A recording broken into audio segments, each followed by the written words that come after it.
Estamos con Paco Sorolla, que nos hemos vuelto a reencontrar en la vida después de aquellos años del Círculo de Economía con Paco Alba, con José María Choclán, con Sandra Torricelli. Buenas noches y bienvenidos a Oxigénate. Vamos a hablar de un tema tan importante y casi tan relajante como los otros dos. Porque cuando a una familia se le soluciona el problema del bullying, que ahora hablaremos lo que es, pues también se quedan descansados porque tus hijos sufren mucho. ¿Qué es el bullying, Paco? Bueno, el bullying es una palabra que la inventó un psicólogo y un investigador noruego en el año 73 que se llamaba Dan Olweus. Este señor le mandaron a hacer un estudio en Escandinavia sobre la violencia escolar. ¿Sí? Y determinó que el bullying, que traducido al español significa acoso escolar, era una acción dividida en tres partes. Primero, el hecho de querer maltratar a alguien. El segundo tema, el hacerlo reincidente, y que el acosador, en tercer lugar, tuviera, digamos, más fuerza física o psicológica que la víctima. Cuando se dan las tres circunstancias es cuando podemos llamarle bullying o acoso escolar. La palabra bullying simplemente es inglesa, que se ponía decir toreando, hostigando, molestando a la gente. Sí, bueno, ahora todos son terminologías inglesas, ¿no? Sí. Pero has dicho varias cosas importantes en esta primera definición, pero ¿de quién a quién es lo normal cuando hay un mal? Vamos a dejar la palabra inglesa para que la gente que nos está viendo entienda que te puede pasar a ti. Sí. Y además es como la drogadicción, te puede pasar a ti. Sí, a cualquiera. La gente se cree que el bullying o el acoso escolar es entre alumnos más o menos de la misma edad, pero no tiene por qué ser así. Ha habido casos de alumnos a profesores, de profesores a alumnos, entre distintos alumnos de distintas clases. Eso también ha cambiado, porque antes tú le decías a tu padre que el profesor te había dado una bofetada y tu padre le daba dos. Sí, y ahora los padres vamos a preguntarle al profesor por qué la pega al hijo. Es que el problema ahora, el maltrato es desde cualquier lado. O sea, un padre no puede ni pegar ni castigar a un hijo, y en el colegio mucho menos tocar a ningún alumno. Precisamente para eso existe la ley del menor. Lo que pasa es que la ley del menor en España es demasiado permisible, y entonces los que son menores de 14 años, al no ser imputables por la ley, pues pueden hacer lo que les dé la gana y encuentran en el territorio, digamos, del colegio como una especie de reino de taifas, sí, que hacen lo que quieren y nadie les dice nada. Yo vi hace poco, estaba mi hija mayor haciendo una representación en Salesianos y unos tíos estaban insultando al sacerdote, pero unos niños de 16, 17 años, y el hombre estaba realmente agobiado porque querían entrar al vestuario de las chicas, y solamente había un cura joven, José Luis, ahí, y hubo que echarle una mano, ¿no? Yo tengo el gusto de decir que estudié en ese mismo colegio, el que está al lado del Puente Rojo, sí, y en los años 60 y 70, pues el profesor estaba capacitado para darte una bofetada y no pasaba nada.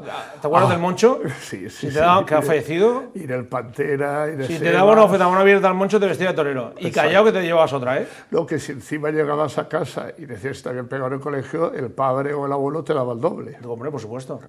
Pero luego, sin embargo, ahí... Pues ese ejemplo me vale, porque luego había una permisibilidad muy progresista, porque eran unos curas que llevaron a Patxi Andión en tiempos casi de la democracia, vino Mocedades, Rafael estuvo en el colegio, se nos escapó una vaquilla y la tuvo que matar la Guardia Civil. Hicimos luego a Frontera, una revista también, teníamos una discoteca juvenil. Una discoteca que cuando te pegabas mucho a la chavala venía el cura y te decía encuentros de amistad, que decía Cándido, ¿eh? Con dibujos egipcios similares a la pared lateral de... Yo era uno de los organizadores. Yo también, en mi época. Claro, sí, yo me acuerdo. Bueno, ¿cómo se inicia el maltrato? Pues ¿Están averiados los jóvenes con tanta play, tanto juego agresivo? ¿Les falta un chip? Hay un poco de todo. Lo primero es que hoy día no se educa con valores. Los valores hay que educarlos desde pequeñitos. Sean valores religiosos o los que no sean religiosos, sociales, pues la ética, la moral, que para eso lo inventaron los griegos hace 2000 años. Entonces, la falta de valores, la educación en valores, la falta de tener un plan educativo que sea espaciado en el tiempo y que pueda seguirse, cada 4 o 5 años están cambiando el plan educativo, entonces los directores... Cada legislatura. Exacto. Eso no puede ser. Hay que hacer pactos como han hecho otras naciones, como ha sido Finlandia, 50 años, o Canadá, etcétera. De esta manera dará tiempo al profesorado y a los directores a tomar las medidas adecuadas. Bueno, tú vienes representando a Valcae, que es una asociación que cuando alguna familia sufre esto, y es muy duro, porque llega tu hijo, y a veces juega con el silencio. Ves que tu hijo ha cambiado, no sabes por qué, está encerrado en sí mismo y le ocurre que tiene un bullying en el colegio. La víctima tiene un problema que muchas veces se cree que es culpable de lo que está ocurriendo. Añadido a esto, hay muchos colegios, muchos directores que por desgracia niegan la mayor, dicen aquí no ocurre nada. Entonces, claro, la ley del silencio de unos con la vergüenza de la víctima de poder decírselo a los padres o a lo mejor la falta de comunicación agrava el tema de tal manera que cuando ya se dan cuenta los padres, pues el niño está, si no traumatizado psicológicamente, hay algunos que incluso al borde del suicidio. Al borde del suicidio. Sí. Y entonces Abalcae, ¿qué hace ahí? Abalcae lo que intentamos... ¿Aporta una ayuda psicológica también a los familiares, además de Sí, jóvenes? nosotros tenemos un gabinete de psicólogos, un gabinete de abogados, toda la ayuda que nosotros prestamos es directamente nuestra y totalmente gratuita. Aparte, cuando ya tienen que contratar un abogado, un psicólogo o psiquiatra externo, pues tienen unas tarifas especiales, pero nosotros ahí ya no tenemos nada que ver, pues tienen que contratar a esa persona. Entonces, lo que pretendemos es prevenir, erradicar y eliminar de forma total el acoso escolar. Y para eso hace falta que toda la sociedad, porque toda la sociedad es culpable del tema, tanto los políticos, los colegios y también a veces los padres, que no se dan cuenta del tema. Tenemos que remar todos en la misma dirección. Es que has dicho una palabra clave, ¿no? O sea, la palabra valores. Mira, a mí me han propuesto una actividad esta semana que me ha parecido increíblemente interesante, que es que en el geriátrico que yo dirijo, vengan niños, o sea, de 11 y 12 años, y escuchen una historia de un anciano y luego ellos le cuenten de palabra, sin WhatsApp, una historia al anciano. E incluso jueguen al tacto de las manos, porque se ha perdido. Sí. ¿Dónde ibas a casa de tu abuelo? Tu abuelo te contaba lo de la guerra. Y ahora que estamos leyendo en prensa, ¿no? El bombardeo del año 39, mis padres se conocieron en... Es una cosa muy útil porque los ancianos pueden enseñar muchas clases de valores a los niños. Y de esta manera los niños aprenden. Los niños son como los monos y los loros. O sea, ellos hacen lo que ven. Ningún niño nace malo ni bueno, se hace malo o bueno en el entorno en que se cría. Entonces, si desde pequeñitos les enseñamos a ser buenos, a respetar a los demás, yo siempre lo digo con una palabra que se llama empatía. Sí. Si no le hacemos a los demás lo que no queremos que nos hagan a nosotros, con eso estaría solucionado todos los problemas. Ya, pero luego llega la otra palabra que también de mí en IA, que es chulería. Y entonces cuando aparece un chulo y lo siguen los demás, pues le pueden hacer la vida imposible a tu hijo. Pues también sí, puede encontrar un padre que le pegue un par de hostias y a ver qué pasa. Bueno, lo que pasa es que el padre se irá a la cárcel y el niño seguirá haciendo tal como está la ley. Yo te digo tal como está la ley. O sea, yo lo tengo claro, ¿eh? Nunca hay que combatir, yo creo que no hay que combatir nunca el fuego con el fuego. Hay que buscar diálogo, comprensión, porque no nos olvidemos de un detalle. El agresor es un niño o grupo de niños, estoy hablando cuando los agresores son niños, claro está. Sí. Y esos niños es que necesitan algún tipo de ayuda y por eso se han convertido en agresores. Pero es que hay padres que encima los defienden. Pues sí, hay padres que los defienden porque no... Dos más al padre. El padre a lo mejor es que tampoco ha tenido la educación adecuada. ¿O sí? ¿O excesivamente adecuada? Porque muchas veces esto está en los niveles más altos de la sociedad. Pues puede ser. A veces ya he dicho que hay una cosa que es la acción de fuerza, no solo física, sino psicológica.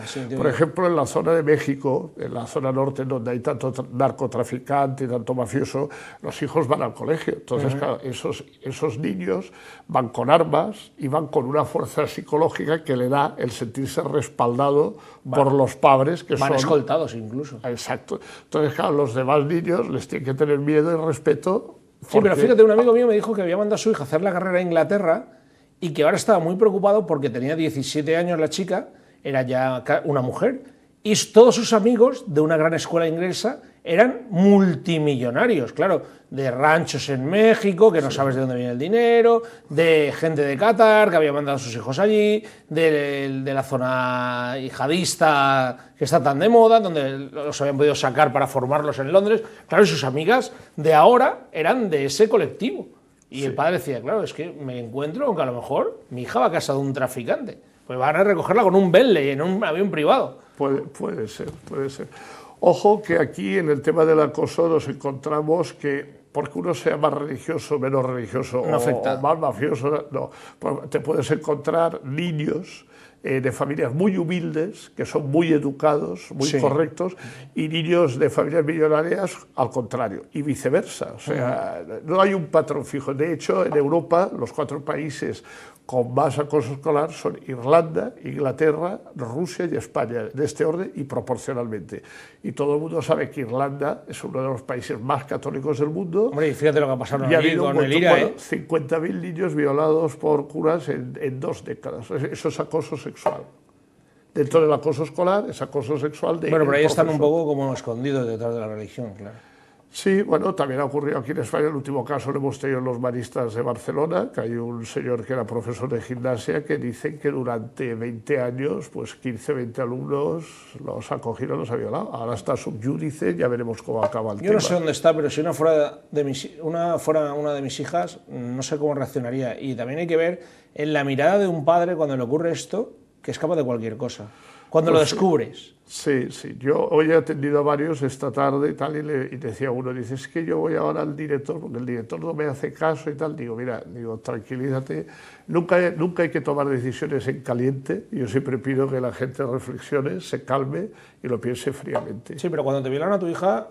Es gravísimo, claro. O a un hijo incluso. Es gravísimo. No tengo por qué hablar solo en un sexo, en femenino, pues no, hay de todo. Actuar en frío, no sé si te da tiempo a que la sangre se te enfríe, ¿eh? Ese es el problema. El acoso escolar, ya te digo, hay miles de combinaciones. Hay niños, por ejemplo, de 14 años que han cogido a niños de 7, 8, hay de todo. Hay maestras que han sido acosadas por jóvenes de 16 y 17 años. No digo ya en el plano sexual, sino en el plano de no dejarles en paz, por ejemplo, rayarles el coche, pincharle las ruedas, etc. O sea, hay muchos tipos de acoso. Y bueno, la ayuda, me decías antes que lamentablemente, al margen de todos los mecanismos que empezáis a mover desde Abalcae, no, pues resulta que al final hay que cambiar de centro. O sea, y cambian al pobre que sufre. Sí, la medida más correcta para el niño es cambiarle de centro, pero es la más injusta. ¿Por qué? Porque a quien deberían expulsarse es a los agresores o al agresor. Estoy hablando genéricamente. Poco a poco los jueces ya van cambiando. Hemos tenido un caso en Murcia y otro en Lugo, donde un juez se le hinchó las narices, eran niñas de 17 años que estaban acosando a otra, y como no hacían caso ni los padres ni las niñas, y ya tenían 17 años que ya eran imputables, eran mayores de 14, pues les puso una orden de alejamiento de 30 kilómetros, de tal manera que las 3 agresoras tenían que ir a estudiar durante un año a un colegio a 30 kilómetros. Los padres pusieron el grito del cielo, pero al final tuvieron que cumplir. Me parece poco, ¿eh? A mí esa condena me parece poco. Pero bueno, luego hay como también un círculo, una espiral en donde tienes que cambiar de centro, cambiar de amigos, cambiar de hábitos, cambiar de actitud, cambiar incluso de alimentación, cambiar de aficiones, de hobbies. O sea, encima que te pasa esto, tienes que hacer un cambio y mentalizar tu mente para luego, como se dice siempre en la psicología, en solo 2 años he recuperado mi vida. Es que hay un problema, el daño físico que te pueda hacer, por ejemplo, yo ahora tenemos aquí una pelea, tú sacas un hematoma o cosas, eso se cura en 2 días, 15 días y te olvidas. El daño psicológico es tan grave que nosotros tenemos víctimas de 30, 40 años que vienen a vernos y dicen, es que no me he recuperado, es que estoy cada día, que incluso hay gente que ha cambiado de sexo. Pero también hay que dejarse un poco ayudar, ¿no? O sea, quitarte la vergüenza. Lo principal, y está en nuestro lema, como digo aquí en el folleto, es no callarse, que la víctima tenga confianza con sus padres. Y solo es valiente el que decírselo. Decírselo, decir, mira, me está pasando esto y que pida ayuda. Y si los padres no le dan ayuda, a los profesores, tal, en último lugar de la cadena estamos nosotros. Pero solo los valientes se salvan de esto, los que hablan. Hombre, yo creo que es solo valentía hablar de lo que te está pasando. Claro, de todas maneras, si el padre o la madre es padre o madre, se da cuenta que al niño le pasa algo. Hombre, claro. Sí, porque el niño se esconde, el niño no actúa normal, no quiere ir al colegio, tiene dolor de barriga los domingos noche o mareos, porque ya sabe que el lunes le viene la tortura. Claro. Es que no nos lo podemos imaginar. Un ser mayor A ti te llevan a cualquier lado y te puedes defender o puedes aceptarlo, estás ya formado. Pero un niño de 8, 9, 10 años, que es donde más ahora mismo hay acoso escolar, es increíble. El niño no se puede recuperar, no sabe qué hacer y por eso algunos se suicidan. Tenemos una tasa de suicidios bestial que solo se conoce la punta del iceberg. Tú habrás conocido 6, 7 casos en el año. En España se suicidan de 300 a 400 niños al año. ¿Y tú cómo llegas a Balcae? Porque esos son unos datos Pues mira, terroríficos. tenemos unos teléfonos, que lo tenemos aquí, no sé si lo verá la cámara, si no los digo yo. Sí, además han salido. Hay un teléfono que es el 687-887831. Repítelo. El 687-887831, que está las 12 horas del día. Si no está la presidenta, está un psicólogo, si no estoy yo, cada uno tenemos nuestro trabajo aparte, entonces los tiempos libres nos dedicamos a, de alguna manera, acudir, a coger el teléfono y a ayudar a las víctimas. Luego tenemos un correo también que es abalcae@hotmail.es. ¿Que Abalcae significa asociación? Valenciana contra el acoso escolar. Vale, que quede claro. Tenemos también un blog, nosotros hacemos muchas medidas de prevención y de erradicación, por ejemplo, hacemos pósters, ayudas, consejos, folletos de todo tipo, conferencias, obras de teatro con una compañía que colabora con nosotros que se llama Cinética, que ha tenido una obra de teatro que ganó el segundo premio en las Cigarreras de Alicante. Precisamente Granja de Rocamora este sábado pasado se ha hecho una obra de teatro y ahora en junio vamos a tener el día 11 en Cox, el día 13 en Confrides, el 16 una charla en el Colegio San Roque de Alcoy a las 5 de la tarde para los padres. Hiperactividad a Balcae. Sí, sí. Y el día 21 de junio en Novelda, una obra de teatro junto con la conferencia. Pues ha pasado el cuarto de hora, Paco, pero yo te agradecería que cualquier información que quieras mandarme por email, porque lo tienes y me lo has mandado sobre Balcae o sobre cualquier noticia que quieres que demos en Oxigénate o en esta casa. Yo creo que es un problema tan importante el ayudar a nuestros jóvenes, en darle valores, en que se salven de esta tortura de ir al colegio cuando se encuentran a un sinvergüenza así delante, y no me corto en decirlo, pues que estamos a vuestra disposición, nada más. Yo os lo agradezco mucho a ti, Pepe, y a Información TV, y decirte que, bueno, sé que es duro y que tienes mucha razón en lo que dices, pero siempre hay que pensar también que muchas veces los agresores son niños que se han hecho así por el entorno donde han vivido. Ya, pero cuando le toca a uno, el entorno que lo hubieran cambiado. Ya. Eso está claro. Nada, vamos a nuestra tertulia habitual, un minuto de publi, y vienen nuestros 3 invitados de hoy para ver cómo está el junio, las elecciones, cómo van las cosas, aquí en Oxigénate.